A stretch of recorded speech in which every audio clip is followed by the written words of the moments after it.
Tapi menurut saya sebenarnya elaborasinya itu bebas aja ya. Saya selalu membebaskan teman-teman mahasiswa itu untuk mengelaborate. Yang penting ketika kita mengadopsi teori ya ada gitu loh quote-nya dari buku yang mana, dari jurnal yang mana diambil teorinya itu gitu ya.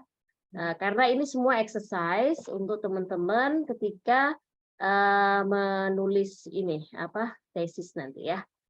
Jadi ini exercise gitu. Bahkan kita nanti bisa kalau lagi sudah nulis tesis nanti, oh ya aku sudah pernah nih nulis tentang pendidikan karakter nih.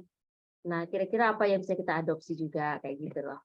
Ya. Jadi apapun juga yang dilakukan di kelas ini ketika kita presentasi nanti Bu Devi atau menulis itu semua adalah good reference atau menyusun-nyusun hal-hal yang akan kita bawa ke tesis. Itu yang paling penting karena kadang-kadang S2 itu kelasnya kan gampang ya. Tapi ketika udah tesis saja kok nggak selesai-selesai nih semua orang bikin tesis cuma berapa lembar ya kan. Sebenarnya nggak cuma berapa lembar, tapi sangat kecil. Tesis itu sangat pendek sebenarnya gitu ya. Jadi insya Allah ini jadi kayak apa menyimpan menyusun-nyusun puzzle gitu yang udah kita miliki ya. Tapi standarnya tetap harus pakai standar yang ada di UMJ apa gitu ya. Kalau di luar negeri sih cuman Harvard sama Oxford gitu aja. Ada dua hal itu aja. Nah, kalau di Indonesia itu setiap kampus punya stylenya sendiri-sendiri itu menjadi perbedaan ya kan. Tapi di buku panduan kan ada ya, Bu Devi. Ada nggak buku panduan? Bu Siti Mariam atau Bu Devi ada nggak buku panduan? Sebetulnya ada sih Bu kayaknya waktu itu. Tapi yang panduan ini apa? Skripsi gitu ya. Ya, penulisan. Ya penulisan. Tesis, menuju tesis. Tesis Jangan skripsi. ada ya. Lupa waktu itu kayaknya ada. Saya lupa deh Bu. Mestinya sekarang sudah virtual ya. Saya nanti coba tanya supaya dinaikkan di Edlink atau di Siakat ya. Sehingga orang tuh bisa kapan aja akses ya. Zaman sekarang kan kita nggak pakai buku lagi gitu kan. Tapi pakai manual itu. Nah, manual-manual yang dipakemkan oleh kampus itu nanti sebaiknya digunakan gitu. Sehingga teman-teman nanti kalau apa namanya menulis sudah terbiasa dengan model seperti itu, maka di akhir tuh gampang. Jadi kayak mulai kampus-kampus tertentu itu minta contoh mereka suka footnote, ya kan? Tapi nanti kalau kita udah masuk jurnal, nanti ada yang suka endnote, ada yang suka ya body note ya, itu beda-beda gitu ya. Apalagi kalau kita di abstrak, abstraknya ada body note-nya gitu. Nanti di tugas akhir, di tugas ini ya UTS terakhir, saya ingin itu sebuah tulisan menuju skripsi teman-teman, skripsi tesis teman-teman. Jadi nanti modelnya ada abstraknya, ada ininya gitu ya. Kalau yang sekarang karena cuma 1.500 sampai 2.000 ya kayaknya ya. Itu kan nggak banyak. Nah, jadi teman-teman bikinnya ya yang ngalir aja sesuai dengan best practice atau sesuai dengan hal yang sudah biasa dilakukan, tapi harus ada nilai inovasinya gitu loh. Makanya kan saya tuh kemarin ingin semua pada presentasi-presentasi kan. Sehingga nanti kan saya bisa baca tuh, oh dari presentasi-presentasi ini seberapa jauh pendaranya inovasi yang ada di paper ini. Tapi kan kita nggak berhasil melakukan itu kan karena ada tanggal 8 lah libur gitu-gitu ya. Terus kemudian kita juga mulai presentasi juga agak mundur ya kan pekan ketiga gitu. Jadi nggak masalah. Jadi sebenarnya tidak tidak ada hubungannya secara apa namanya kohesifnya nggak ada sama tugas presentasi. Namun kurang lebih nilai inovasinya itu harus di jadi teman-teman terserah nanti pakai model-model yang belum dipakai atau baru dapat inspirasi pun juga nggak masalah. Yang penting tetap itu berdasarkan pada sebuah teori pembelajaran yang strategik gitu ya. Gitu ya, kira-kira kayak gitu ya. Oke, Bu Devi kan ini mau presentasi ya. Nah, nanti juga kan pada mau ngerjain tugasnya ITS masih belum kelar kan. Jadi nanti kita dengerin Bu Devi senyum tuh Bu Devi kalau masih ada PR-nya belum siap. Jadi ntar kita dengerin Bu Devi, nanti saya akan bicara tentang teori nilai sedikit ya sebagai sebagai ini apa namanya gimmick nanti mungkin bisa ditambahkan di di tugas UTS ya teman-teman juga semuanya ya.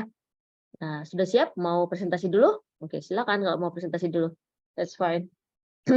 Boleh, Bu. Ya. Oke, sebelumnya Assalamualaikum warahmatullahi wabarakatuh.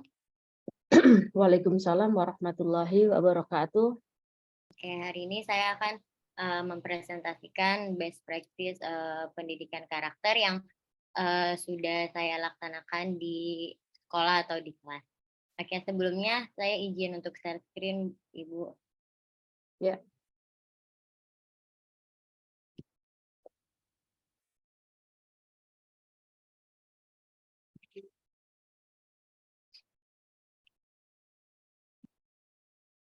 Oke, yang saya hormati teman-teman pendidikan Magister Pendidikan Dasar dan Ibu Prof.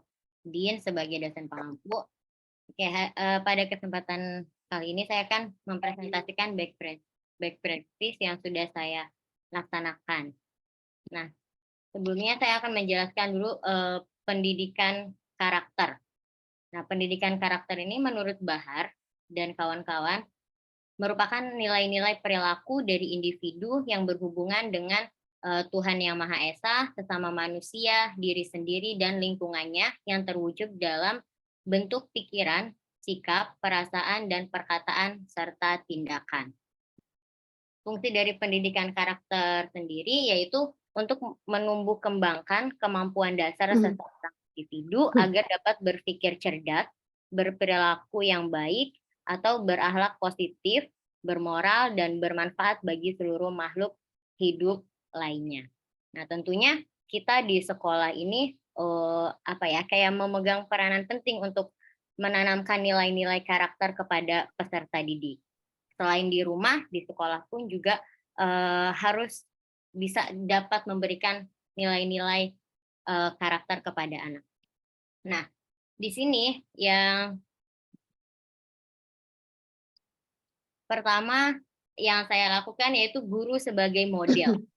Mungkin kemarin-kemarin kegiatan-kegiatan dari teman-teman saya di Live School, banyak kegiatan kayak Jumsi, terus Kiroati, tapi saya ingin kayak menjelaskan dulu guru ini sebagai model. Artinya dalam penanaman nilai-nilai karakter itu melalui keteladanan atau modeling. Jadi guru itu tidak hanya memberikan nilai-nilai karakter, tapi melainkan dapat memberikan contoh atau dapat mempraktikkan secara langsung gitu. Nah, di sini kalau saya ketika sebelum memulai pembelajaran, biasanya tuh apalagi kayak habis istirahat, walaupun ada yang piket, tapi tuh kadang masih ada aja gitu kertas atau sampah-sampah yang nyelip gitu. Nah, di sini saya sebenarnya nggak pernah bikin video karena ketika membersihkan itu biasanya saya ikut gitu. Karena mereka itu, saya pernah mendengar anak murid itu bilang seperti ini, enak ya jadi guru mah cuma bisa nyuruh-nyuruh. Nah, saya tuh jadi berpikir, oh saya nggak bisa nih kayak gini. Artinya guru itu tidak hanya meminta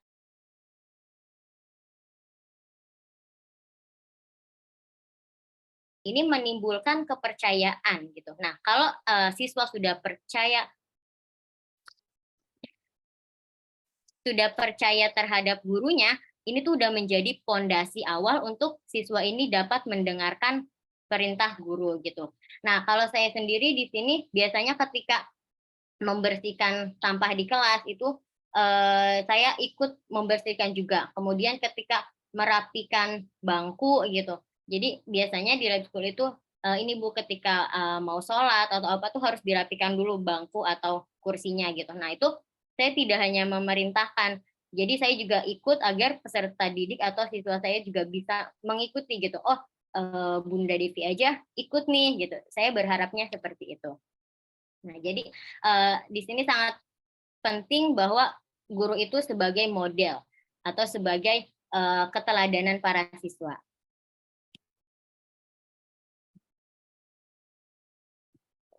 Selanjutnya yaitu melalui pembiasaan. Nah, guru membiasakan siswa untuk menerapkan nilai-nilai tertentu.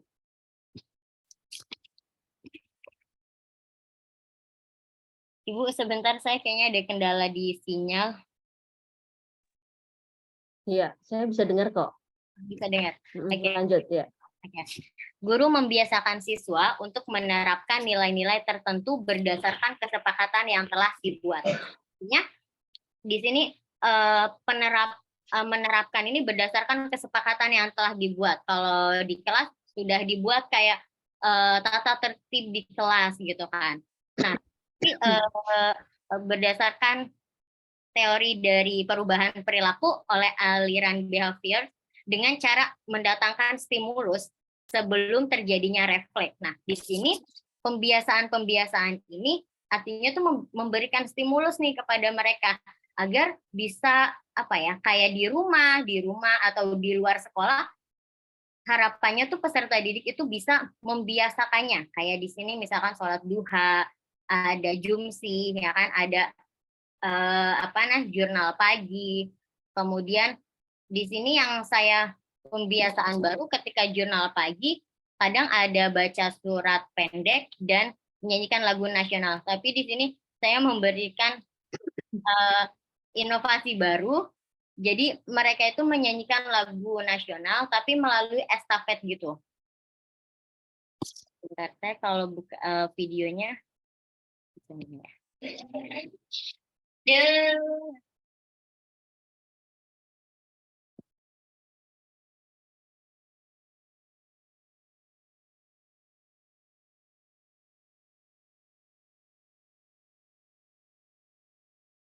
Bunda Devi nggak ada suaranya. Ada suaranya ya? Itunya di videonya maksudnya. Tapi Oh, di Bu videonya. Devinya lancar Oh. ya. Jadi cerita aja kalau apa. Oke. Kayaknya, nah jadi di sini tuh melalui kayak estafet gitu.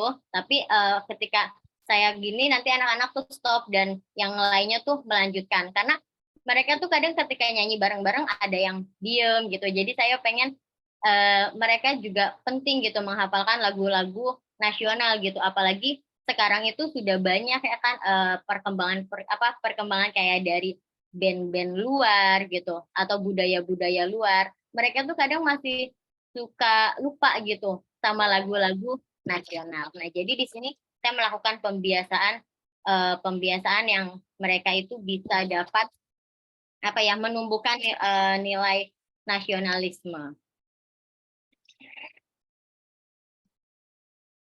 Yang selanjutnya yaitu melalui pembelajaran PPKN.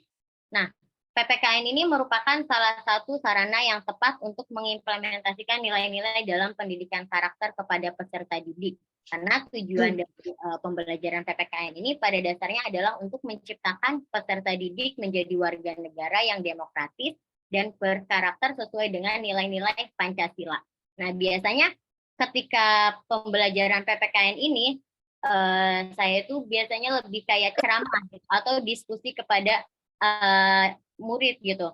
Kan biasanya kalau nilai-nilai Pancasila itu yang pertama ada ketuhanan yang Maha Esa, itu pengamalannya itu kan seperti sholat. Nah, biasanya tuh saya hubungkan dengan kehidupan sehari-hari gitu. Misalkan atau anak-anak atau teman-teman siapa yang sholatnya masih bolong-bolong gitu.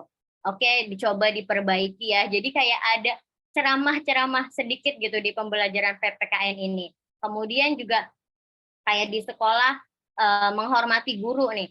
Setelah pandemi ini memang peserta didik ini kan di rumah 2 tahun. Kebiasaan kayak menghormati gurunya ini agak berkurang gitu. Nah, saya biasanya kayak diskusi gitu. Di sini masih ada nggak sih yang ketemu gurunya itu kayak pura-pura nggak lihat gitu, atau apalagi sampai kayak buang muka gitu, kayak gitu tuh baik atau tidak ya teman-teman. Jadi diskusi gitu, diskusi kayak kira-kira yang mereka lakukan itu udah benar atau belum gitu. Jika tidak, ya saya memberikan tahu ketika ketemu guru, teman-teman coba diucapkan assalamualaikum, salim gitu. Kayak begitupun dengan sesama guru gitu.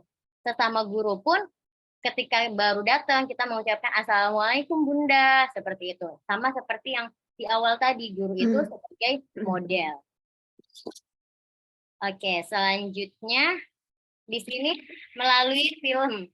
Kebetulan judulnya itu Laskar Pelangi. Jadi ketika ada jam kosong, saya memanfaatkan menonton film ini. Jadi dari film ini memiliki kekuatan dalam mempengaruhi pemikiran orang, terutama anak-anak. Di dalam film ini terdapat tokoh-tokoh dan jalan cerita yang dapat menyentuh hati para penonton, sehingga mudah dipahami. Nah, maka penanaman nilai-nilai pendidikan karakter ini dapat terbantu. Biasanya di sini ini mereka menonton, kemudian setelah menonton, saya minta teman-teman ini untuk mencatat nilai-nilai apa sih yang bisa teman-teman ambil gitu dari sebuah film ini. Kalau dari Laskar Pelangi ini kan ada yang mereka itu sekolah, tapi sekolahnya itu yang sarana dan prasarananya itu kurang memadai gitu. Artinya mereka bisa berpikir, oh ternyata kita harus bersyukur nih bisa sekolah di sini gitu, bisa mendapatkan fasilitas yang baik gitu. Begitupun dengan hubungan dengan orang tua gitu. Di film ini mereka suka membantu orang tuanya. Nah, di sini juga saya menghubungkan dengan kehidupan sehari-hari. Gimana nih teman-teman sama orang tua, masih suka membantu tidak? Seperti itu. Selanjutnya melalui permainan. Kebetulan permainannya ini yaitu namanya tembak dor. Nah, dari permainan ini banyak nilai-nilai karakter yang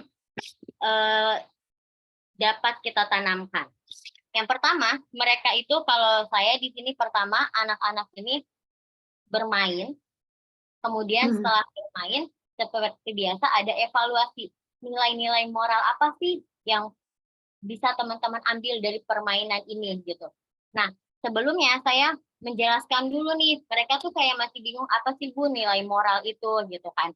Nah, di sini melalui pemahaman, jadi saya memberikan pemahaman dulu kepada peserta didik untuk menentukan atau mencari nilai-nilai karakter dari permainan ini. Nah, kebetulan permainan ini itu membutuhkan kerjasama. Biasanya anak-anak ini ketika mereka kalah itu masih saling menyalahkan ya kan, gara-gara kamu nih kita jadi kalah kayak gitu. Nah, saya itu ingin menanamkan kepada mereka bahwa satu tim itu ya harus kerjasama dan harus ketika kalah itu memang harus menerima kekalahan itu karena tidak selamanya menang seperti itu. Jadi lebih kepada nilai kerjasama di permainan. Cukup sekian presentasi dari saya. Mungkin ada yang mau bertanya atau menambahkan. Ya, teman-teman silakan. Ayo, be active people. Ayo, Bu Sri Mustika Ningsih nih yang rajin buka kamera sama Bu Khairadah. Ada Bu Lis Gantini. Ayo. Apa yang jadi ini tadi saya dengerin presentasi Bu Devi ini beda loh sama yang sebelum-sebelumnya. Padahal dari lab school juga gitu kan. Nah, seharusnya seperti ini yang maksud saya ini, bahwa dalam satu sekolah aja itu banyak banget yang bisa ditemukan, banyak sekali inovasi yang bisa dilakukan, banyak sekali approach yang mau diambil ya kan.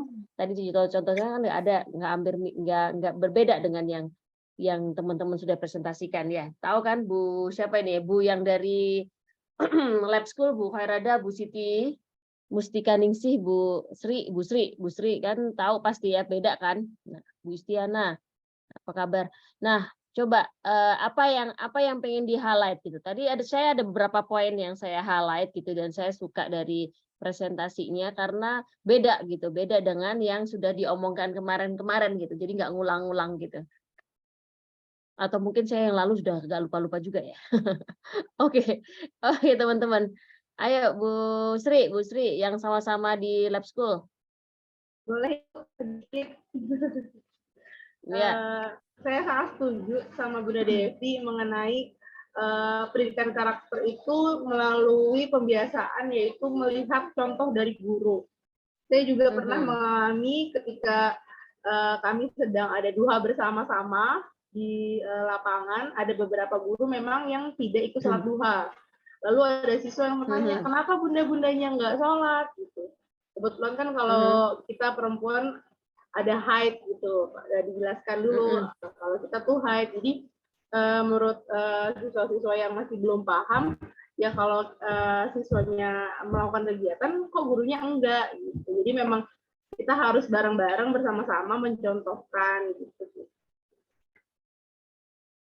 Yep, very true. Ya, jadi apa namanya? Seperti yang lalu saya bahas tuh ya, tentang teori membangun pembelajaran itu yang saya bahas sebelumnya itu. Bahwa segala sesuatu yang kita bangun ke anak-anak, kita kan bicara tentang sesuatu yang nggak kasat mata nih ya, karakter, al-Islam, kalau ke Muhammadiyah kan bisa aja simbol-simbol itu kan, tapi sedikit sekali ya, simbol, kemudian Hizbul Waton gitu kan, itu sedikit sekali. Lebih banyak sesuatu yang intangible, sesuatu yang tidak kasat mata gitu. Jadi gurunya itu harus dalam keadaan kesadaran yang tinggi ya untuk bisa ngecek tuh. Oh ini nih saatnya peluang untuk membangun karakter gitu ya Bu Devi dan Bu Sri ya.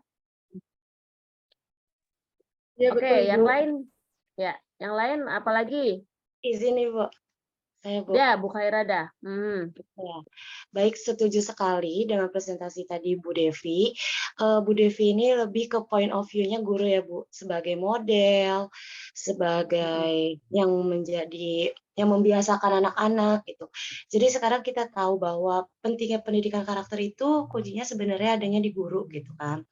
Guru yang bertanggung jawab untuk seperti yang tadi modelnya, guru yang memberikan pembiasaan-pembiasaan agar karakter anak tersebut itu terbentuk. Jadi sebenarnya kita saling bekerja sama nih antara guru sama siswa gitu. Ketika kita mau murid-murid kita, siswa-siswa kita itu berkarakter baik, kita harus bercermin dulu nih pada diri kita sendiri itu. Apakah kita sudah berkarakter baik? Gitu. Jadi seperti itu sih Bu. Saya mandangnya seperti itu. Ya, very good, very good. Dan itu teorinya siapa sih yang biasanya mainin kayak gitu? Teorinya Erik Erikson, ya kan? Terus Kohlberg, nanti abis ini saya akan bahas juga kebetulan. Terus itu kan lebih ke kita mencontohkan, kita memodelkan, kita yang akan membangun. Jadi gini, makanya kalau di sentra gitu ya, kalau kita pakai sistem sentra itu center ya, saya nggak ngerti kalau SD di Indonesia ini lebih banyak seperti apa yang diadopsi, apakah model Waldorf atau model high school atau model apa ya. Tapi yang jelas pada saat kita mengambil sebuah model-model itu kan ada teorinya nih ya, ada teorinya. Nah di situ tuh kesigapan guru dalam melihat lingkungan itu nomor satu. Di samping guru juga harus menyediakan lingkungan belajar yang terukur ya, terbaca, yang gurunya bisa tahu nih ini pada posisi apa anak-anak ini dan kemudian bagaimana kita harus meng-approach dan lain sebagainya ya. Nanti kan ada tahapan-tahapan nih. Tahapan-tahapan untuk meng-approach anak itu seperti apa? Langsungkah ngomong pakai kalimat terbuka dulu, bertanya dulu ya. Nah, kalau mau contohkan, kalau mau nyuruh kan nyuruh sambil menyontohkan, seperti itu ya. Itu kan ada tahapan-tahapannya. Jadi kalau teman-teman nanti semakin jauh kita belajar di S2 itu, lebih banyak buku harus dibaca ya tentang teori-teori itu, karena mereka sebenarnya menjembatani itu semua sudah diriset, sudah puluhan tahun diriset, bahkan mungkin sebagian ada yang ratusan tahun sudah diriset. Artinya itu modelnya sudah tersedia gitu ya, hingga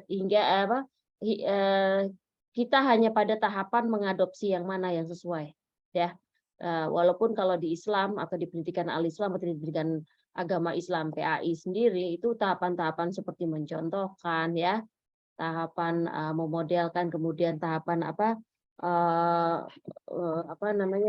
membuat aturan-aturan ya kan, melatih, membuat pelatihan kayak gitu ya.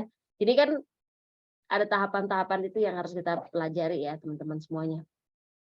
Oke, siapa lagi yang mau berkomentar? Bulis Gantini udah sehat? Apa kabar?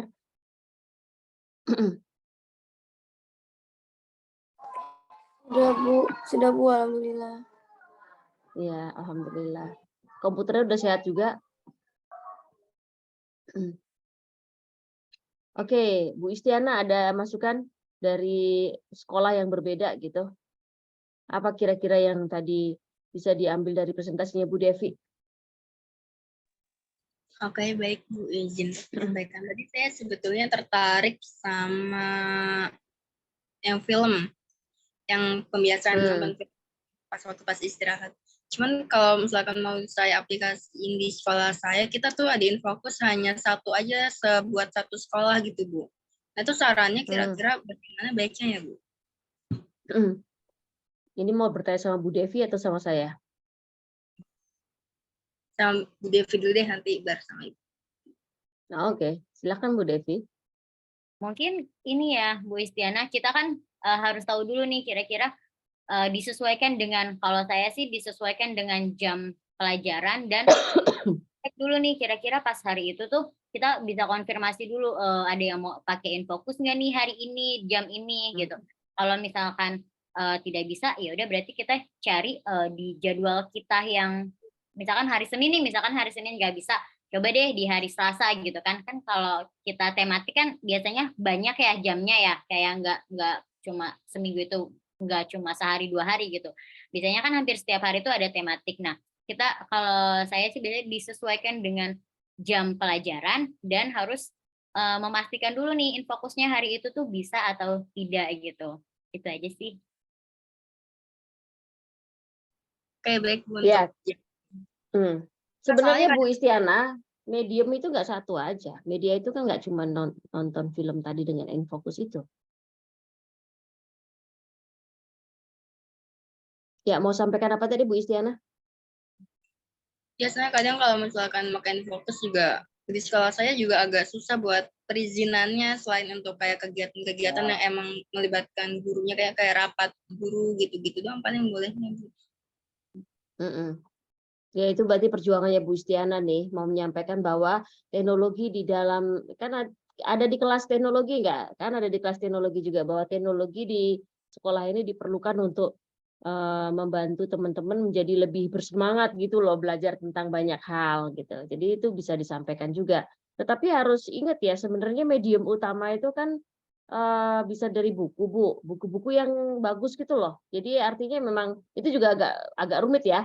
Contoh nih buku-buku tentang kisah Rasul aja gitu, atau buku tentang tentang hutan, tentang tanaman yang bagus-bagus, yang gede-gede punya DK itu kan juga mahal harganya gitu ya. Mungkin untuk sekolah-sekolah yang mempunyai keterbatasan, saya pikir jangan berkecil hati. Hari ini kan kita selalu bisa browsing, Bu.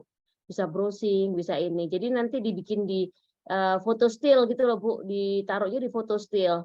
Bu Istiana ada komputer, kalau ada komputer, nah nanti pakai foto still di dalam komputer itu bisa juga untuk mengajarkan pada mereka. Tapi itu nanti membutuhkan waktu lebih banyak ya Bu Istiana.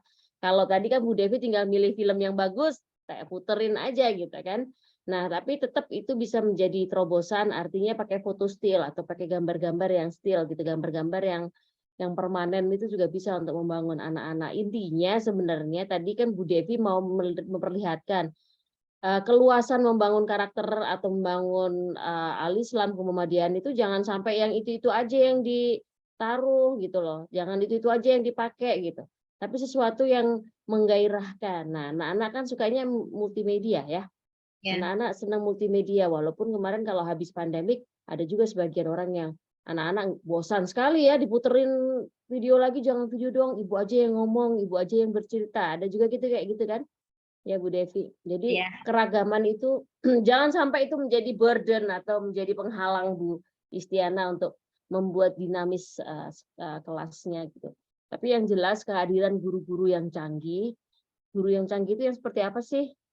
Tadi yang dibilang Bu Sri, dibilang Bu Khairada tadi, bahwa guru-guru yang canggih itu guru-guru yang ngelihat nih, oh ini jendela nih, ini ada pintu nih untuk masuk, untuk menanamkan satu nilai lagi, satu hal lagi ingin kita tanamkan, satu akhlak lagi ingin kita tanamkan gitu.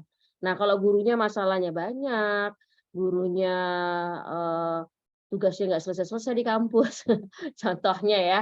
Jadi ya pas kelas udah yang, aduh terserah deh kalian mau apa, saya nggak bisa membaca lagi kalian dalam tahapan apa gitu. Jadi artinya manajemen guru ini penting, manajemen guru dalam berpikir, manajemen guru dalam melaksanakan kegiatan sehari-harinya itu akan menjadi kepekaan sendiri atau menjadi hal yang paling penting supaya guru-guru jadi peka gitu ya.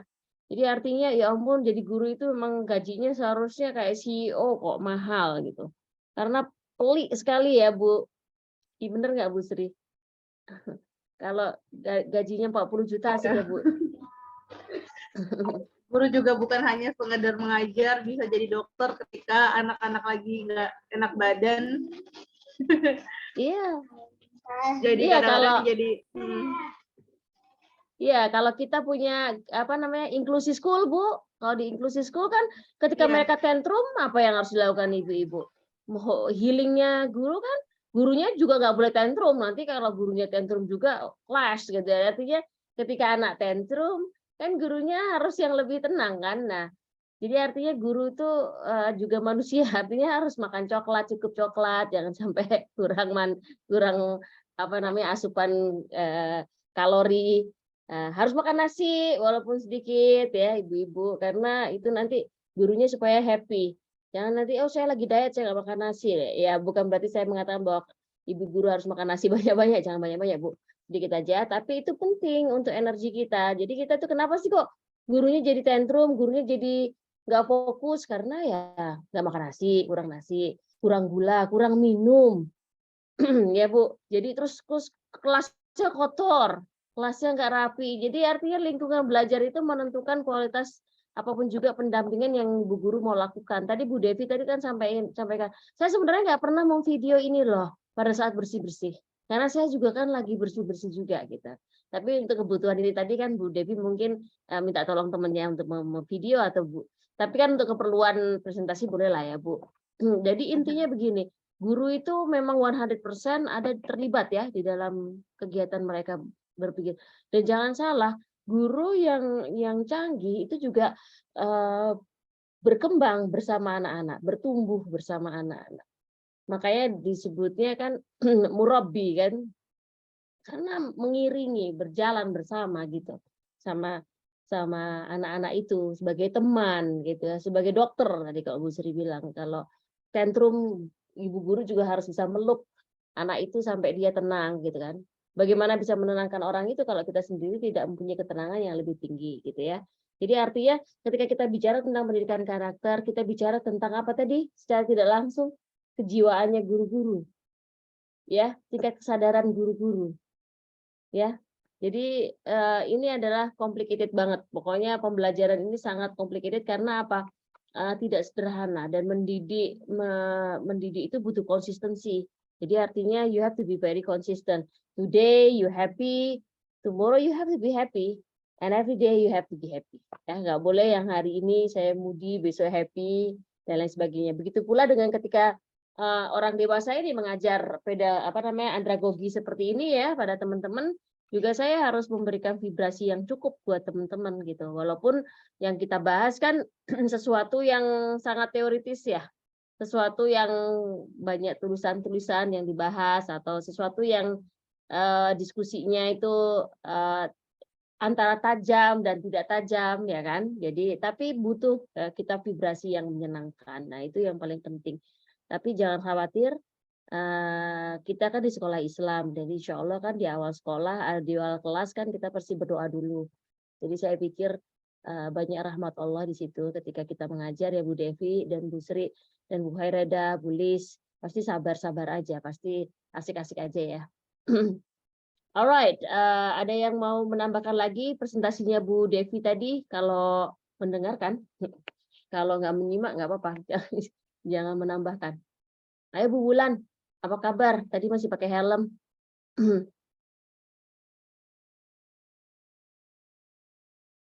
Ya belum berkomentar. Alhamdulillah baik. Ya, tadi dengerin nggak Bu Devi presentasi? Nggak sempat Bu, tidak sempat dengar soalnya tadi lagi di jalan. Oke, apa? Oke, sebentar saya mau tanya dulu sama Bu Silvi tadi, siapa aja yang sakit ya? Saya tuh mau nutup presensi. Mau nutup presensi Bu Robiatul Fajriah. Sakit ya? Bunda Tata, Bunda Rupi, ada kabar nggak? belum ada kabar. Iya, soalnya nggak WA ditanya. juga ke aku. Iya. Oke, baik. Terus siapa lagi ya? Saya sih biasanya selalu nggak begitu apa namanya, saya tidak terlalu kaku gitu ya. Jadi as long as teman-teman ada gitu aja, biasanya saya bikin izin kayak gitu aja. Alright. Oke, sebentar saya tutup dulu presensinya. Jadi supaya oke cukup ya. Kita kan lumayan ya ini semua orang. Jadi pekan depan siapa yang mau presentasi? Yang sisanya ya Bu Sylvie. Siapa aja ya yang belum? Saya, Bu. Misalnya minggu Oh, Bu depan Khairada. 3, ada 5, Bu. Oh my God, ya udah bagi 2 aja. Kan kita udah sepekan 2 ya. Nanti di akhir nanti lebih gampang kok presentasinya. Anyway, it's okay, bagi 2. Yang pekan ini kan ada 2 orang sakit ya. Bu siapa Ya, yang sakit? Bu. Ukhtia sama Lika. Lika Oh, Bu Lika ya, Juanita. Bu Lika udah. Ya, Bu Lika tadi udah. Saya notes sakit, Bu Uhtia juga sakit. Oke, no problem. Alright. Sekarang kita lanjut diskusi kita ya. Nanti ini kita akan diskusi. Maksudnya di presentasi saya ini kita akan banyak diskusi karena nanti saya pengen naikkan sedikit critical thinking tentang ini, tentang pendidikan nilai ya. Nah, ini kita di pekan setelah ITS ya. Jadi kita sudah pada pembahasan yang lebih lanjut gitu ya. Nah, saya nggak begitu mengikuti secara saklek apa yang ada di RPPS karena saya pikir apa namanya, kadang-kadang kan waktu kita terpotong-potong ya. Nah, malam ini juga saya nggak ingin terlalu malam karena teman-teman kayaknya masih belum siap nih pekerjaan ITS-nya ya. Sudah dikumpul ntar. Jadi di pembelajaran karakter itu kita menanamkan nilai-nilai ya. Sepakat nggak dengan itu? Boleh buka suaranya. Kita kan menanamkan Ibu. nilai-nilai ya. Ya. Ya. Kita menanamkan nilai-nilai. Yes. Nah, kita menanamkan nilai-nilai sebagai alternatif pembelajaran al-Islam. Jadi artinya gini loh. Ketika kita mengajarkan al-Islam, sebenarnya kan yang mau dihit itu kan tentang akhlakul karimah ya. Membangun manusia yang pintar, nggak cuma pintar beribadah, tetapi membangun manusia yang mempunyai kemanfaatan untuk orang lain lagi, menjadi manusia yang seru gitu, asik buat orang lain gitu ya. Bisa dikatakan seperti itu kalau mau dibikin agak fancy talkingnya gitu ya. Nah, nilai itu sebenarnya apa namanya, definisinya banyak ya. Kalau kita bicara tentang nilai, tadi kan dibilang saya harus kasih contoh dulu dong untuk membersihkan kelas gitu ya. Saya harus enak ya jadi guru tuh cuma nyuruh-nyuruh aja gitu ya. Tadi Bu Devi kan menyampaikan itu. Kemudian itu membuat berpikir Bu Devi, oh jangan ya, kita harus kasih tunjuk ya sama mereka supaya nanti jadi guru tuh nggak cuma nyuruh-nyuruh aja, tetapi jadi guru itu juga menjadi contoh yang baik, terutama pada poin pendidikan karakter atau poin pendidikan nilai ya, tentang nilai.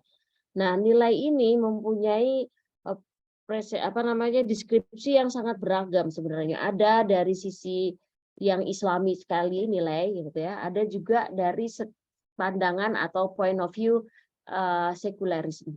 Jadi artinya ketika kita bicara nilai ini, kalau di Islam kan sudah ada poinnya ya, sudah ada koridornya gitu. Tetapi ketika kita ke nilai secara umum, maka nilai itu bisa dianggap sebagai bagaimana seorang manusia atau peserta didik menimbang salah dan benar itu secara logik ya. Ini benar nggak sih? Ini salah nggak sih? Kalau saya nggak minta maaf, ini benar nggak? Ini salah nggak? Itu kepekaan itu sebenarnya yang mau dibangun di karakter anak-anak dari usia dini, ada di pendidikan dasar ini ya. Kemudian yang kedua adalah menimbang baik dan buruk, itu secara etikal. Kalau tadi salah dan benar itu logically thinking, jadi semakin logis anaknya, semakin menyandarkan semua hal itu pada salah dan benar.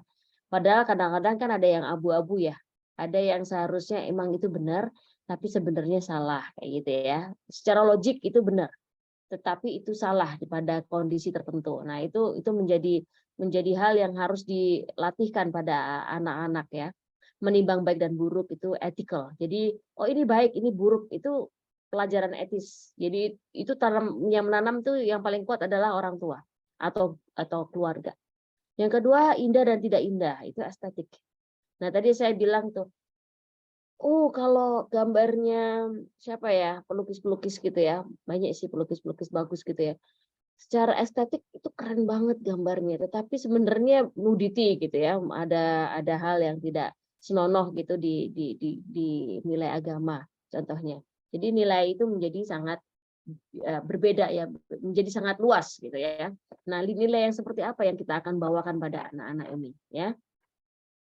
Jadi bisa disimpulkan bahwa pendidikan nilai ini tidak serta-merta menyasar persoalan moral saja, tetapi menyasar persoalan kuantitas, kualitas, ya, menyasar persoalan pemahaman, ya, understanding tadi, ya, dan kemudian background atau cultural background atau latar belakang seseorang, ya, itu akan menjadi poin-poin yang akan membedakan penilaian seseorang terhadap satu nilai dengan nilai yang lain atau pemahaman seseorang akan nilai tertentu ya.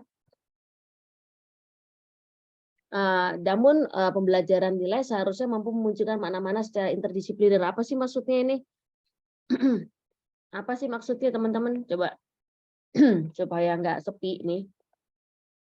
Pembelajaran nilai ini seharusnya mampu memunculkan makna-makna secara interdisipliner. Tadi itu yang dipresentasikan Bu Devi tadi itu menunjukkan betapa pembelajaran tentang akhlak, nilai dan hal-hal yang berlaku di masyarakat itu seharusnya mampu memunculkan makna secara interdisipliner. Bisa dipahami nggak teman-teman tadi yang notice dengan presentasinya? Saya Bu Khairada yang satu sekolah sama Bu Devi. Atau Bu Devi sendiri juga boleh jawab. Apa sih makna-makna secara interdisipliner itu apa sih sebenarnya? What is it?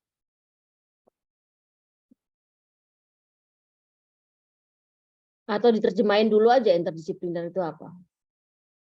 Nanti ketemu. Apa tuh Bu Khairada? Untuk pengertian interdisipliner sendiri itu seperti interaksi ya Bu, interaksi antara satu atau lebih. Internya, interaksi satu Oh, sama lebih internya. Disipliner itunya apa? lebih ke sikap disiplin. Disipliner di Kalau sini. Disipliner itu ya pengetahuannya atau ilmu pengetahuannya atau interdisipliner itu perbedaan pengetahuan, bermacam-macam pengetahuan gitu. Bisa dikatakan seperti itu. Thank you Bu Khairada sudah mencoba. Jadi intinya adalah memunculkan makna-makna secara interdisipliner. Tadi itu Bu Devi kan bicara pada saat membersih-bersih tadi, beres-beres tadi, beres-beres di kelas tadi. Itu ada di kelas apa aja? Itu ada waktunya nggak? Berapa menit? Itu biasanya di jam apa? Ya. Berapa lama Bu Devi? Biasanya nggak nyampe lama sih Bu, paling kayak 5 menit kayaknya gitu. Karena biasanya tuh saya giniin kayak, oke teman-teman yuk kita bersihin. Biasanya saya biar anak-anak ngambil juga kayak, oke satu siswa ngambil 2 atau 3 sampah kayak gitu. Nanti kan mereka nyari terus disetorin nih, ini Bu udah 2 ya, oke dibuang kayak gitu. Itu biasanya nggak nyampe 5 menit sih seharusnya. Dan itu biasanya di jam saya pas lagi tematik gitu Bu. Ketika memang saya lihat nih, ketika memang kayak, ternyata kok kelasnya kotor banget. Oke teman-teman biar lebih nyaman belajarnya kita bersihin dulu kelasnya seperti itu. Oke, berarti artinya di situ ada waktu ya, ada waktu. Dan pembiasaannya, biasanya setiap kali masuk ke kelas atau masuk ke tema atau masuk ke sesi yang berikutnya gitu ya, cek dulu nih kelasnya bersih apa enggak dan sebagainya. Sebenarnya yang memunculkan makna-makna secara interdisipliner itu artinya bahwa banyak sekali disiplin ilmu atau banyak sekali poin ilmu pengetahuan atau sisi pengetahuan yang bisa diambil atau di-blend dengan pembelajaran nilai itu tadi, dengan pembelajaran karakter. Artinya bahwa ketika teman-teman, hari ini kita akan ada di kelas pembelajaran karakter.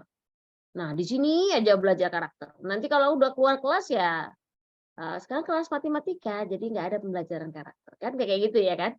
Nah, yang dimaksud dengan diskusi kita yang di akhir ini adalah bahwa ini seharusnya menjadi hal yang menyatu pada semua pembelajaran.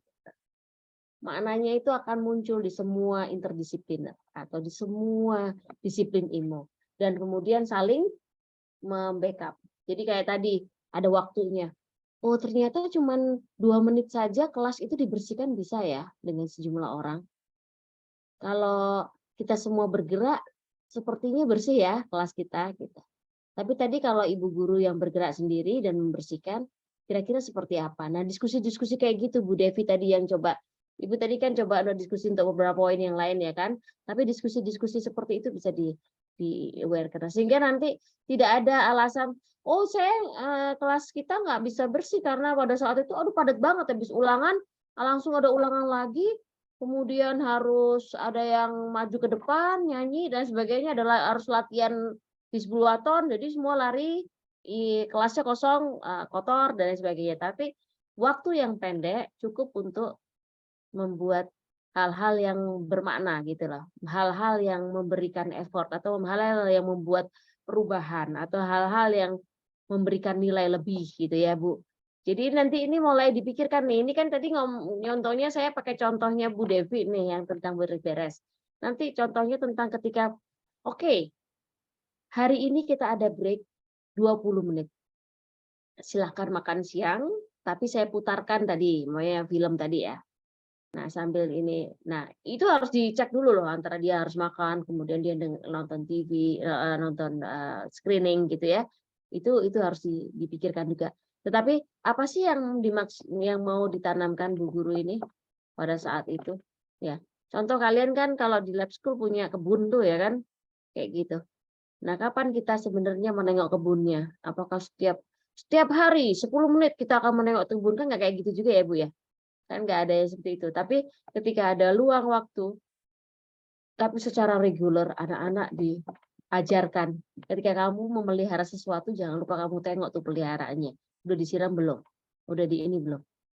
Nah itu sebenarnya kan membangun karakter, itu membangun pola pada anak-anak. Nanti kelihatan kok, oh ini di rumahnya ibunya mesti ngajarin deh. Bapaknya ngajarin deh. Ini di rumah dia emang biasa cuek-cuek aja gitu, membantunya banyak, mungkin terlalu banyak yang mengurus dia. Jadi kalau dia punya tanaman yang disimpan di rumah, juga dia saya nggak tahu Bun, sudah disiram atau tidak, tapi kayaknya si Mbak nyiram deh kayak gitu kan. Nah itu pembangunan karakter. Sehingga kurikulum pendidikan berbasis nilai ini penting sekali mengangkat tentang pembelajaran yang kaya makna. Nah artinya tadi oh ini bukan di kelas ini ya, saya meminta teman-teman membuat itu mungkin kelas yang lain saya lupa. Jadi artinya gini, ketika tadi di tulisan nanti teman-teman di UTS itu kan bikin tulisan tuh. Nah lebih banyak. Jadi kalau teori ini akan menggiring anak melakukan pembelajaran dengan pola seperti ini. Nah nanti di akhir tulisan ibu akan mengkonklusikan. Jadi hence gitu ya apa? Nah, poin-poin yang akan ditemukan adalah ini kayak gitu. Itu makna-makna yang ditemukan. Nah, nanti dari tulisan teman-teman saya akan bisa tahu gitu loh. Teman-teman itu menganalisis sesuatu dan kemudian menyampaikan sebuah makna. Ya kan? Kalau enggak itu ya udah letter aja menulis saja tentang menyampaikan sesuatu tetapi tidak ada analytical thinking-nya di situ. Nah, ini yang dimaksud dengan yang pembelajaran dengan kaya makna ini, berharap di setiap RPP yang kita buat, di setiap kegiatan yang kita buat, di setiap ibu guru mengalirkan hasil evaluasi. Kan teman-teman bikinnya rapot deskripsi ya buat teman-teman, buat anak-anak ya. Ya betul kan? Nah, di rapot deskripsi itu dari mana? Ketemu diksi-diksi yang mempunyai makna untuk menggambarkan si anak tadi itu. Itu dari ibu guru membuat proses pembelajarannya yang kaya makna. Jadi nanti gampang. Jadi nggak bisa nanti kan ada yang sekolah itu gurunya kalau udah mau terima pembagian rapot mengarang bebas, jadi gurunya pusing banget ini mesti diisi apa gitu kan. Ada sekolah seperti itu ya kan. Karena memang tidak terindikasi gitu loh. Jadi off gitu. Antara yang dibangun ke anak-anak sama yang diidentifikasi sama guru-guru sama nanti terakhir pada saat dilaporkan itu off gitu ya, nggak ketemu gitu, jauh gitu ya. Nah, pembelajaran yang memiliki makna ini makna atau nilai ini terkait dengan realitas kehidupan. Tadi loh dihubungkan dengan tadi Bu Devi juga. Makanya saya senang tadi dengan presentasi Bu Devi, contohnya gampang. Jadi teman-teman mesti dengerin dari presentasinya Bu Devi karena merefleksikan apa yang ingin saya sampaikan ini. Jadi yang realistis saja gitu loh. Apa sih fungsinya gitu.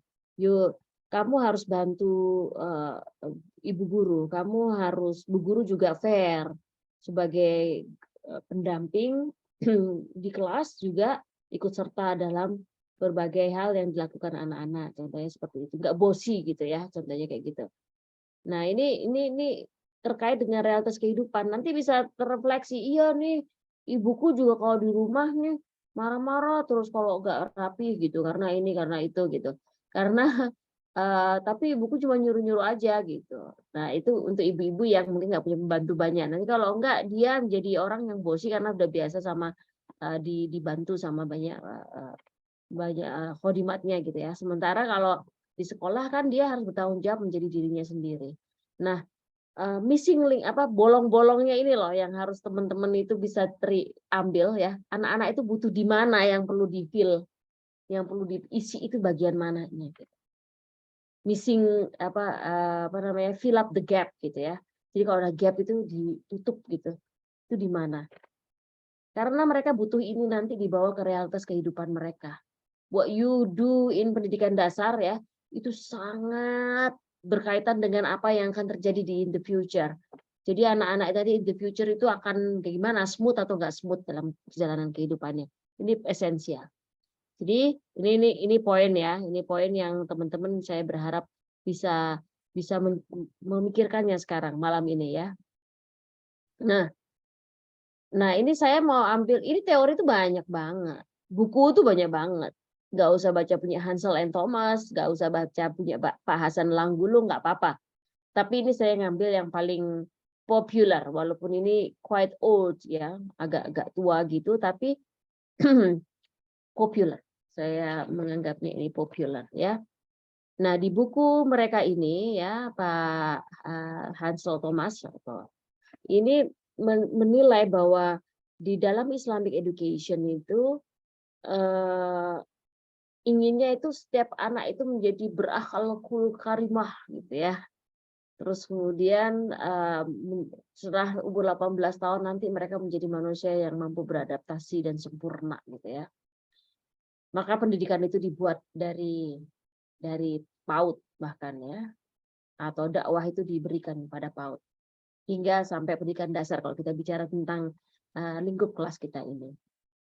Namun in reality di dalam buku Islamic Education ini lebih banyak mereka berpikir membuat pendidikan Islam atau pendidikan karakter di Islam itu hanya untuk kayak teman-teman kita mesti ini ya sholat 5 waktu ya, terus kita juga pada saat sholat itu hafalannya apa ya, apa yang harus dibaca.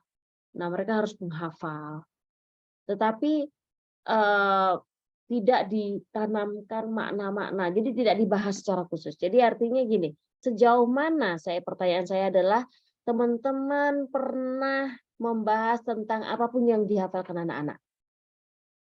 Ayo, boleh jawab. Contoh nih, kalau sholat itu harus baca Al-Fatihah, ya itu wajib. Terus kemudian nanti ada surat pendek, ya. Terus nanti ada doa iftitah. Nah, doa iftitahnya kalau di Muhammadiyah nih yang ditarjih ini. Tapi apakah yang itu boleh digunakan? Nah, kita udah pernah bahas itu. Nah, pernahkah tanpa membuat teman-teman sebagai guru agama sekalipun berbicara tentang makna-makna di dalam itu tadi, proses penghafalan, proses pengulangan yang dilakukan. Pernah nggak? Maksudnya dibahas kenapa sih Al-Fatihah? Coba kita baca nih artinya Al-Fatihah apa ya? Pernah nggak dihubungkan gitu? Kan udah diajarin sama guru agama, Bu. Sudah ada, Bu. Guru AIK juga udah ada, Bu. Jadi saya nggak pegang, Bu. Ada yang seperti itu kan? Padahal kan sebenarnya ketika kita mengajar itu kan tanggung jawab kita kan mengajar secara holistik tadi itu. Pernah nggak? Bener nggak ini yang dibilang sama Pernah, Bu. Pak Hansel? Pernah ya? Betul, Bu. Pernah. Ya. Contohnya pada saat case apa? Mohon izin off cam dulu ya, Bu, ya, ketika saya berbicara, takut jadi Yes. saya di sekolah saya ini saya juga mengampu bidang studi bahasa Arab, Bu.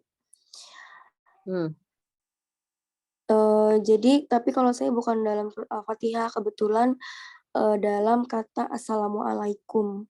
Jadi ketika itu kan familiar banget anak-anak mengucapkan Assalamualaikum, Waalaikumsalam gitu. Nah, jadi saya ucapkan kepada anak-anak, teman-teman tahu nggak sih apa artinya Assalamualaikum? Nah, kebetulan kita belajar di situ at-tahiyah, yaitu salam penghormatan. Salam penghormatan itu termasuk Assalamualaikum. Selain yang selamat pagi, selamat siang, selamat sore, selamat malam, ternyata Assalamualaikum itu menjadi salam penghormatan yang nomor 1. Nah, di situ saya memberi pengertian kepada anak-anak bahwa wah, teman-teman, ternyata Assalamualaikum itu artinya keselamatan menyertaimu loh, gitu. Nah, ketika dijawab Waalaikumsalam, keselamatan menyertaimu juga, gitu. Berarti ketika ada orang yang mengucapkan salam kepada kita, kita itu secara tidak langsung sedang didoakan. Berarti di sini teman-teman menjadi tahu mengapa salam itu wajib dijawab gitu, karena ketika ada yang mengucapkan salam berarti kita itu sedang didoakan gitu, dan itu berguna untuk apa ya, mereka benar-benar mengaplikasikan itu di semua pelajaran di sepanjang hari gitu. Mereka ingat bahwa oh iya kata Miss El, kalau salam itu kita lagi didoakan loh gitu, ketika ada orang yang mengucap salam, entah salamnya dengan kita atau tidak, makna Assalamualaikum itu keselamatan menyertaimu gitu. Jadi ketika kita mendengar dan kita menjawab dan kita mengucapkan, berarti itu kita juga sedang mendoakan orang lain juga, seperti itu, Bu. Yes. True. Artinya di realitas itu kan kadang-kadang cuma disuruh ngapalin aja gitu loh. Terus ngulang-ngulang aja, belum salam loh, ya kan? Masuk ke ruangan, nggak ketok pintu gak salam loh. Kayak gitu ya. Sehingga ingatan yang terpisah dari pemahaman dan makna. Ya, jadi artinya satu poin lagi yang bisa dimasukkan dalam paper apapun juga yang teman-teman akan buat dan sedang buat atau in the future, bahwa tadi ketika memodelkan ya juga harus disertai dengan pemaknaan. Nah, itu yang kurang. Jadi kadang-kadang orang tuh beragama tetapi nggak ketemu gitu sama agamanya gitu, makna agamanya. Nah, anak-anak ini masih sedang membangun itu dari yang abstrak thinking gitu ya, membangun abstrak thinkingnya itu kan luar biasa peliknya, apalagi di kelas 1 sampai kelas 3 ya. Tetapi artinya ketika guru mencoba untuk menganalogikan dengan sederhana, maka pembelajarannya itu menjadi lebih kaya nggak? Ya kan? Kayak tadi kan lebih kaya. Jadi nanti sepanjang hidupnya dia akan ingat sama Bulis mengajarkan tentang salam tadi. Karena you in the posisi mengajar di pendidikan dasar loh, ya kan? Benar nggak Ibu? Yakin nggak itu bahwa anak-anak akan selalu mengingatnya itu? Apalagi tadi dikombin dengan pemahaman bahasa Arab ya kan? Betul. Jadi udah ketemu banget gitu. Nah, nanti Bu, teman-teman di lab school atau di guru-guru yang lain atau sekolah-sekolah yang lain, memang perlu itu raker itu membuka satu persatu poin yang ingin kita kembangkan. Jadi jangan kerja bakti sendiri, jangan repot sendiri gitu loh. Waduh, saya ingin menurunkan makna ini supaya nanti kalau ada teman-teman yang sudah atau anak-anak lagi belajar, saya akan menanamkan ini. Jangan, bikin aja poin-poinnya itu dalam bentuk kerangka-kerangka, sehingga setiap guru ketika ada jendela terbuka, dia akan ambil itu untuk menerangkan makna tertentu, itu tinggal gampang gitu loh. Sudah ada gitu loh, sudah ada juklaknya gitu, sudah ada penolongnya gitu. Mungkin di Bulis karena mau sambil mengajar bahasa Arab, jadi itu menjadi sangat terkoneksi sekali ya. Nah, jadi artinya saya seperti yang saya biasa di kelas yang Betul. lalu maupun di kelas ini, learning with meaning gitu ya. Mengajar tuh dengan arti gitu, dengan Betul. mengerti. Mereka tuh nggak cuman, oh, aduh pinter ya, murid-muridnya semua salam ya gitu. Tetapi, oh ya mereka salam dengan sepenuh hati. Gitu. Mindfulness-nya mereka terbangun. Kok bisa mindfulness anak-anak? Ya karena mengerti arti gitu. Jadi ini poin yang kita ambil dari buku Excellence in Islamic Education gitu ya. Jadi dia menyatakan bahwa keren banget loh pendidikan di agama Islam itu sangat komprehensif gitu. Buku ini kalau dibaca orang itu bisa membuat orang mungkin masuk Islam semua kali ya. Cuma ketika kita melihat di pendidikan yang sesungguhnya itu bisa jadi masa sih beneran. Iya nggak? Kayak dipaksa-paksa ngafalin aja deh.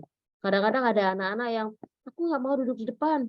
Karena kalau di depan, nanti langsung ditanya tentang hafalan-hafalannya, kayak gitu. Jadi itu kan udah yang mengerikan tuh ya kan. Belum lagi menanamkan kecintaan terhadap agamanya udah, aduh nggak asik banget deh pokoknya kalau duduk di depan itu nanti. Jadi gurunya udah salah itu, sudah meletakkannya. Bener nggak? Kan kita nggak mau seperti itu. Karena ingat, pembelajaran kita ini kan tentang pendidikan karakter berbasis al-Islam ke Muhammadiyah. Jadi gimana ya? Betul, Bu. Tanggung jawabnya itu double. Yes, true right, Bu Lis. Yes. Oke, maka yang perlu kita highlight nih ya, dari kondisi yang disampaikan Hansel Thomas maupun Pak Hasan Langgulung ini, metodologi pembelajaran yang baik itu adalah yang mampu mempromosikan pendidikan Islam sebagai proses aktif melalui keterampilan berpikir kritis dan kreatif. Ya, artinya gini, tadi kan Bu Lis ngajak diskusi itu, kalau kita mengucapkan salam, dia mendoakan kita loh, gitu. Ya.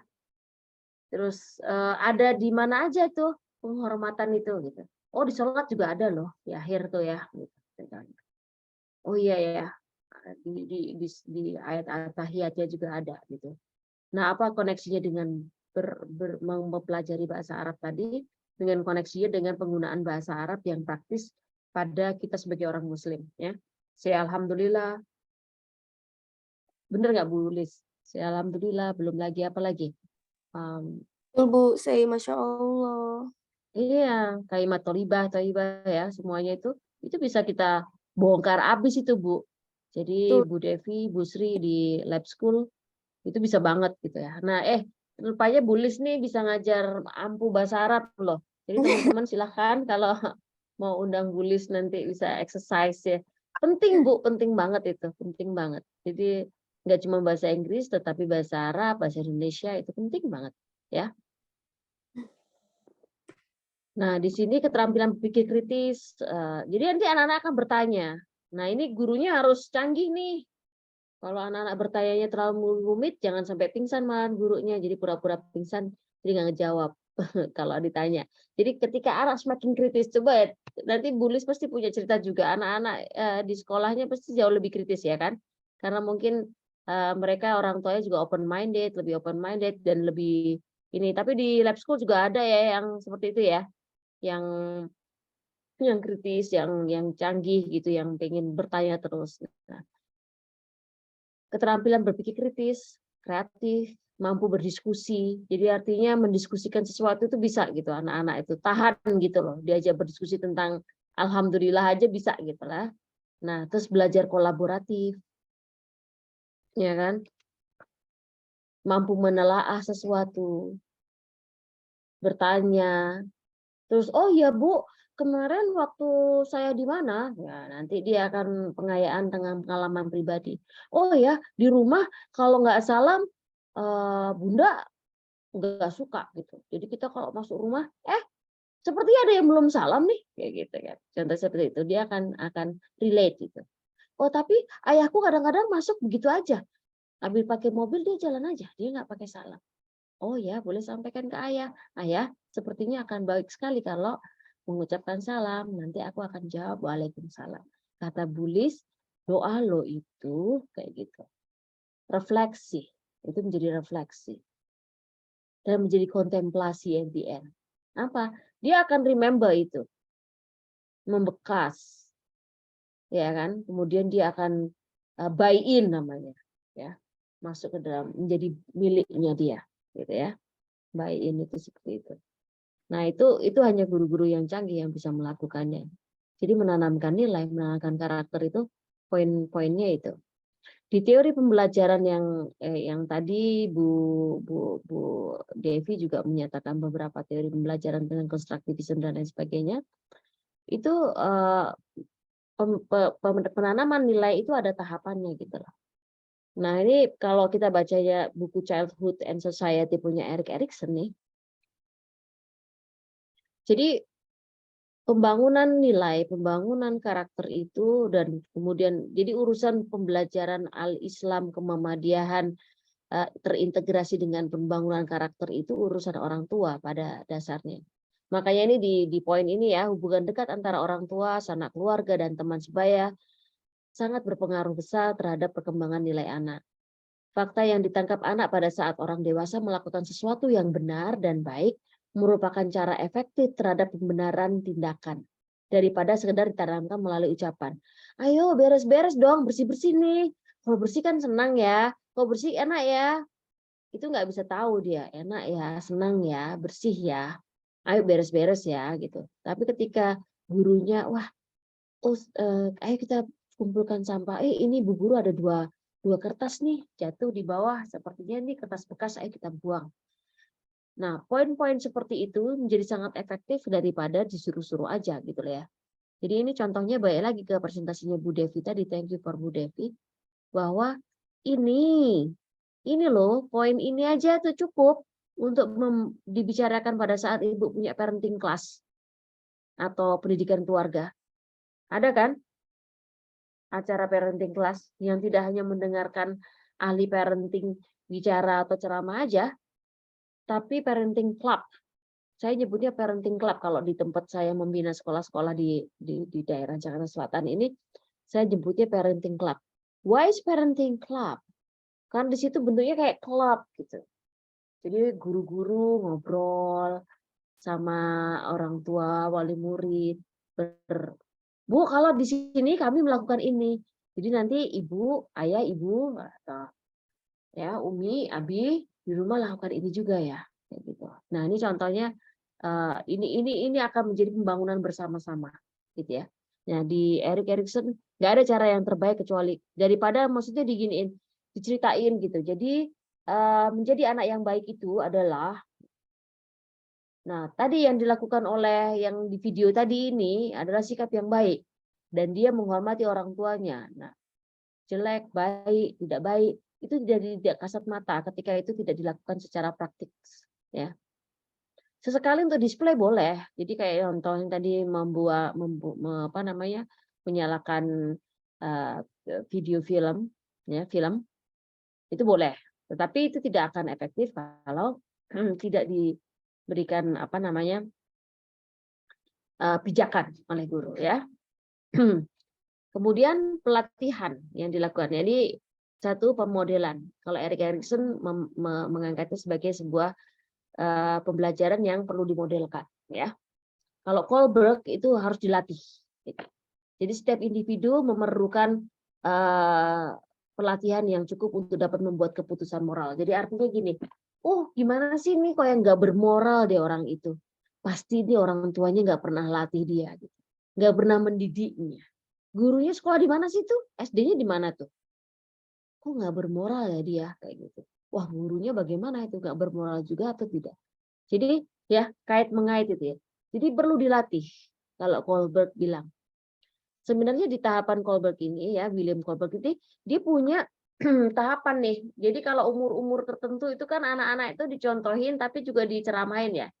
Jadi kalau contoh kalau ukur 4 sampai 6 tahun, wah good job gitu. Wah, kalau udah bilang good job gitu atau good girl, good boy atau alhamdulillah anak soleh, anak solehah, itu langsung kayak yang berbinar-binar happy banget karena dia dianggap bahwa ini benar yang saya lakukan. Tapi astagfirullahalazim, sepertinya tidak boleh bicara seperti itu. Nah, contohnya kayak gitu ya. Tapi astagfirullahaladzimnya kayak yang jadi jangan astagfirullahaladzim, sepertinya itu. Nah, kayak gitu ya. Jadi artinya tone itu penting juga gitu. Nah, anak-anak jadi bisa tahu perbedaannya. Dengan tadi itu ketika kita mengajarkan kalimat itu, alhamdulillah, terima kasih, masya Allah, gitu ya. Subhanallah kayak gitu ya. Itu jadi anak-anak itu nanti tahu gitu loh. Di usia 4-6 tahun itu understand gitu loh. Kenapa sih gurunya mengucap-ngucap itu dan kemudian gurunya itu bisa menjadi indikator itu adalah sebuah ketaatan atau sebuah hukuman. Nah, itu di usia 4 sampai 6 tahun ya, di usia PAUD itu very necessary. Jadi makanya kan mereka nggak boleh lomba-lomba. Mereka itu seharusnya kalau mau berkompetisi semuanya dapat hadiah sama gitu ya. Karena yang sedang dibangun di dalam pikiran mereka itu adalah bahwa apa baik dan benar, ya, salah dan baik dan buruk, kemudian salah dan benar, gitu ya. Kita mau bangun itu, bukan masalah dia pemenang atau tidak pemenang, itu belum betul usia itu. Makanya kenapa sih Bu, kok nggak boleh lomba gitu di PAUD? Ya karena kita sedang membangun apa di anak, gitu ya. Nah, saling memperoleh manfaat. Jadi kalau kamu lakukan itu, aku akan lakukan hal yang sama. Jadi terima kasih teman sudah membantu. Lain waktu dia akan bantu. Terima kasih Bu Guru sudah membantu saya membersihkan meja saya. Maka nanti kalau gurunya mau, siapa yang mau bantu Ibu? Rebutan nanti. Karena sudah pada tahapan saling memperoleh manfaat tadi itu. Nah, nanti kalau di teen itu sudah stereotip peran. Jadi nanti siapa sih yang jadi idolanya gitu? Idolanya siapa? Contoh yang paling kerennya siapa?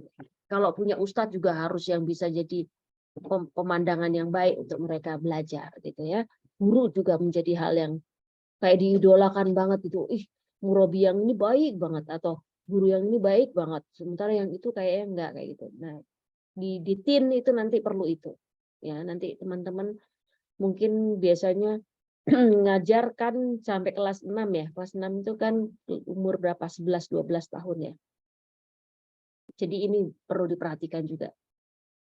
Kemudian nanti ada yang keempat itu pelatihan yang sifatnya untuk mengeksersis seseorang menjadi mengerti tentang hukum dan keteraturan. Ini hanya berlaku di manusia dewasa ya. Kalau sudah pada saat ini pada itu ya. Sudah nggak ada tilang pakai orang lagi tapi elektronik. Manusia akan tetap tertib atau nggak tertib nih? Contohnya ini di Indonesia di saat ini kan udah nggak ada di Jakarta ya kan. Jadi nggak ada lagi polisi-polisi di jalanan ngecek atau stop-stop gitu kan nggak ada.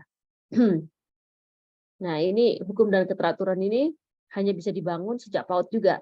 Jadi seseorang itu patuh terhadap hukum bukan karena dia takut akan hukumannya saja, tetapi seseorang membangun kesadaran bahwa ketika dihukum itu dirinya itu menjadi turun gitu derajatnya. Nah itu hal-hal kayak gitu yang akan ditanam sejak kecil. Ya. Nah kontrak sosial. Nah, kalau ini udah pada tahapan wisdom. Jadi artinya nggak semua orang punya tahapan ini. Di kontrak sosial ini kita sudah pada tahapan orang-orang yang sudah jadi panutan gitu ya. Nggak bakalan dia melakukan kesalahan-kesalahan bodoh. Jadi artinya kadang-kadang ya kalau di politik nih habis ini kan kita ada pemilu dan lain sebagainya itu atau siapa yang menjadi gubernur dan sebagainya itu ngomongnya dia diatur. Ya. Cara dia berperilaku juga diatur. Karena apa?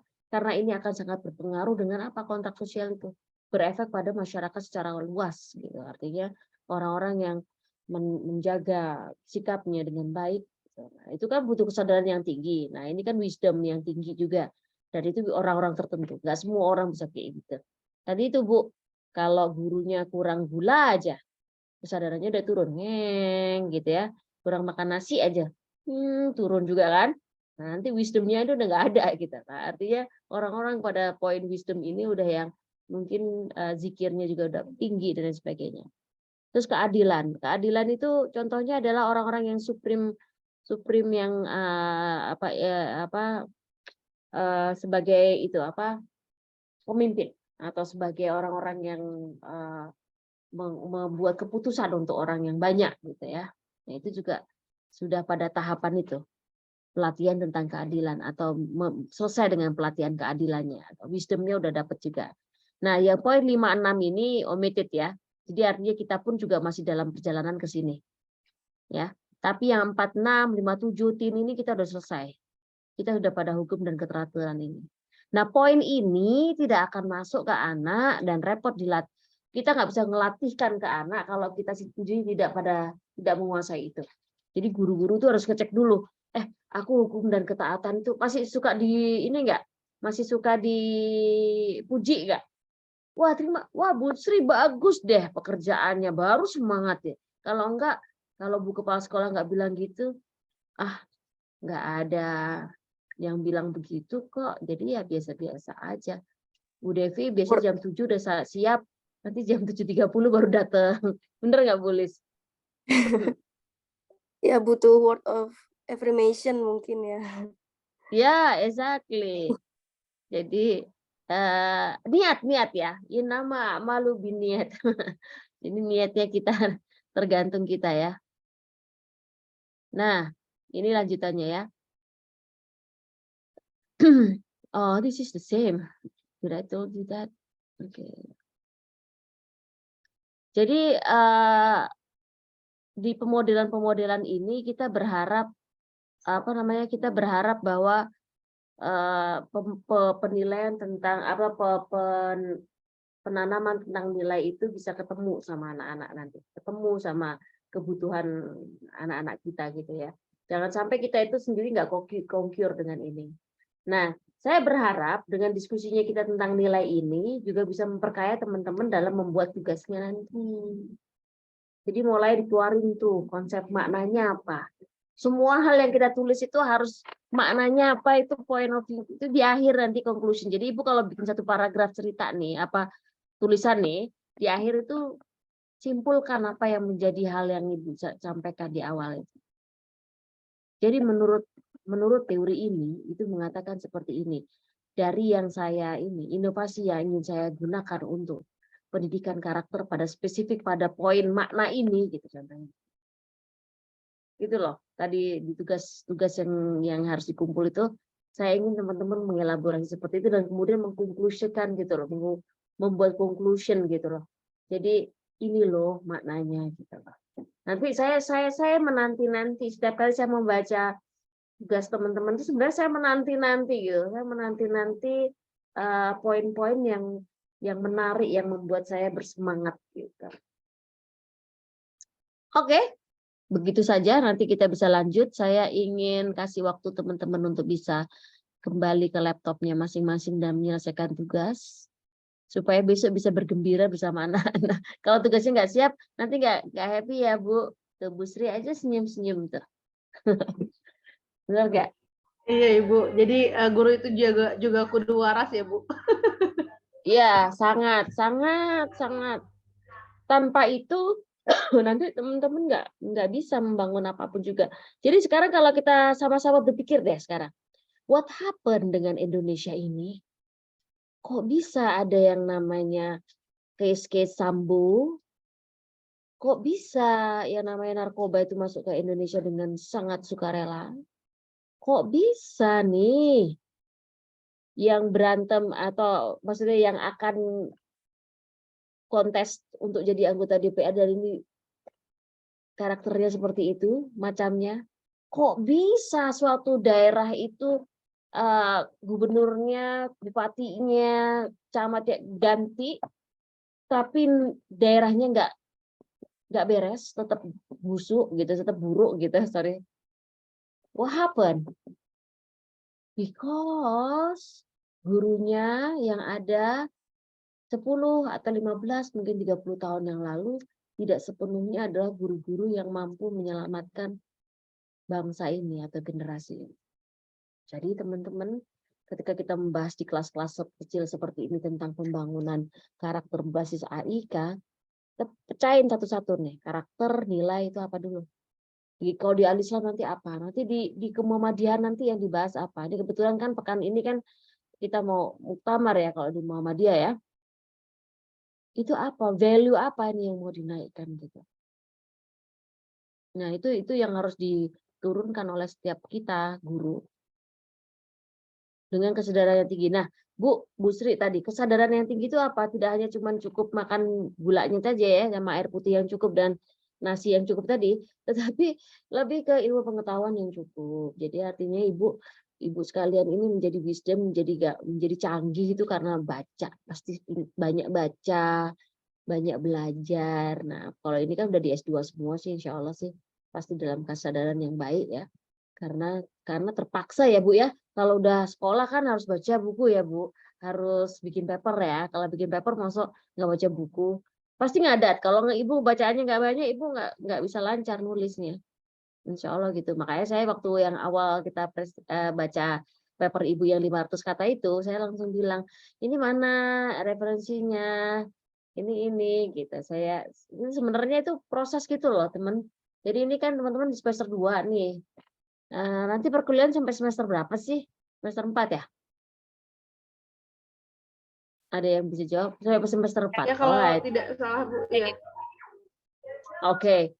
So meaning next semester 3 dan 4 itu ibu-ibu udah canggih, harus sudah selesai gitu ya.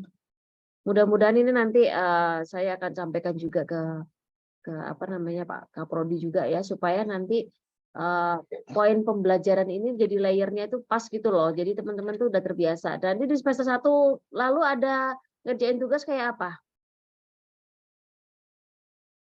Nulis juga enggak? Ya Bu Devi.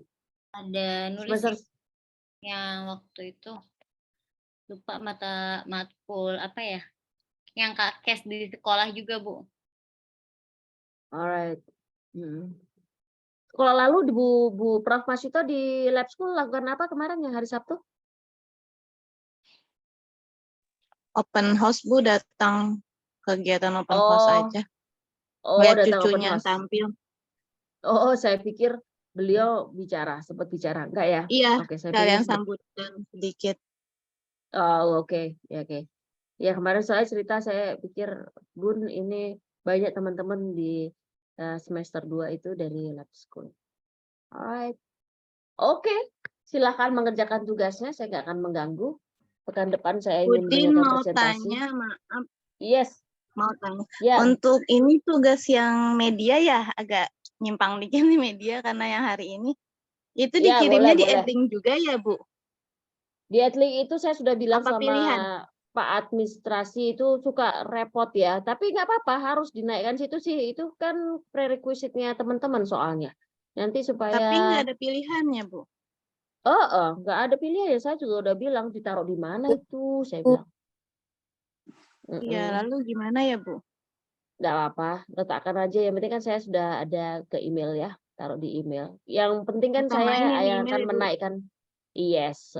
Nanti kan yang penting ada nilainya dari kita gitu di Adlink. Itu yang paling penting. Ya maklum lah ya, namanya sistemnya masih, saya naruh itu aja pelik tuh, naruh apa namanya tugasnya UTS itu. Jadi adanya di materi gitu. Jadi nggak bisa dibuka di tugas gitu tuh nggak bisa. Masih lock semua gitu untuk semua mata pelajaran. Dulu Baik, kalau Bu. kayak kampus masih bisa sih ya Bu. Sekarang Iya, udah kalau nggak dulu. Iya. Iya, kalau di kampus ya kita tinggal taruh gitu aja ya. Iya. Terus ada tengahnya gitu kan. I-kampusnya juga tetap ada sih kalau di VIP ya. Kami juga disuruh ngerjain di 2 tempat loh. I-kampusnya juga di backup sama kita. Tapi saya pikir itu nggak usah jadi khawatir teman-teman. Saya pikir terima kasih sudah ada hadir di kelas seperti ini. Saya ada screenshotnya. Saya juga akan catat semua teman-teman yang bersukacita memberikan apa namanya pendapatnya, itu saya punya catatannya semua, jadi insya Allah. Tapi this is like very easy mata kuliah gitu ya. Yang paling penting adalah yang menjadi highlight itu ini dikerjain bener-bener sama teman-teman di realita gitu. Because you a teacher. you have a lot of responsibility untuk teach itu anak-anak muda yang jadi isinya Indonesia in the future gitu. So my kuliah is nothing gitu loh. We just have this discussion class yang menarik aja supaya teman-teman punya teman. Jadi gini, saya ingin kelas-kelas di S2 itu kayak jadi apa ya? Kayak jadi tempat pulangnya teman-teman gitu loh. Nanti kalau if I have problem on things, I'm going to talk about it di sini gitu loh. Jadi jangan sampai aduh kelas nih S2 capek banget gitu. Tapi bukan jadi tempat untuk kita bisa diskusi gitu ya. Jadi saya berharap seperti itu. Jadi nanti tugas-tugas kita yang di ITS itu juga bisa kita diskusikan, no problem. You can chat me. Ya, kalau di yang semester 1 lebih kacau lagi, mereka ngechat terus. Jadi seolah-olah saya jadi kayak teman grupnya dia mengerjakan UTS, tapi nggak apa-apa. I'm happy about that. Itu bagus. Jadi artinya mereka sungguh-sungguh ya, sampai pengen Bu gimana kalau kita satu grup aja kayak gitu. Anyway, thank you. Malah batin silahkan